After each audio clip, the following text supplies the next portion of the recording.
À 89 ans, Robert Mugabe n'a rien perdu de son énergie.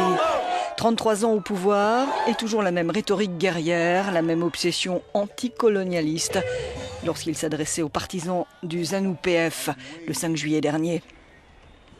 Se battre vraiment, disait-il alors, se battre avec force, vigoureusement, sans concession. Ce devrait être le combat de nos vies. Le combat politique de Robert Mugabe commence dans les années 60. Il a 36 ans lorsqu'il entre au Parti national démocratique, interdit par le régime blanc de Ian Smith. À l'époque, le Zimbabwe est encore la Rhodésie. Robert Mugabe sera l'un des signataires de l'accord de Lancaster House qui donne un statut légal à l'indépendance de l'ancienne colonie britannique et lui confère une constitution démocratique.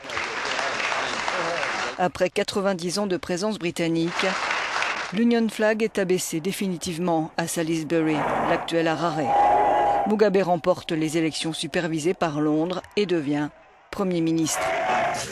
Réconcilié avec son rival, le chef du ZAPU, Joshua Nkomo, Mugabe fusionne les deux partis, ZAPU et ZANU, et change la constitution en 1987 pour établir un régime présidentiel.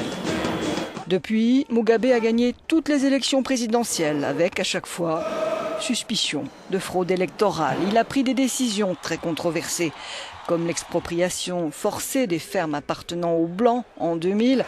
Et maintenant, il prône une politique visant à assurer la propriété des mines et des banques aux Zimbabwéens noirs. La politique d'autonomisation va permettre, par exemple, d'élargir l'appropriation par les peuples autochtones des champs de l'économie afin que soient reconnus leurs droits à la souveraineté, a-t-il expliqué.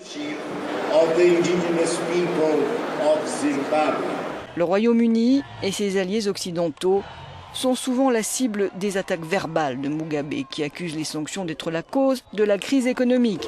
L'homosexualité est une autre cible. Vous n'avez pas la liberté d'épouser un autre homme ou une autre femme. Ce genre de liberté n'existe pas, a-t-il martelé. Ces 2 dernières années, Mugabe s'est rendu une dizaine de fois à Singapour, officiellement, pour traiter une maladie oculaire.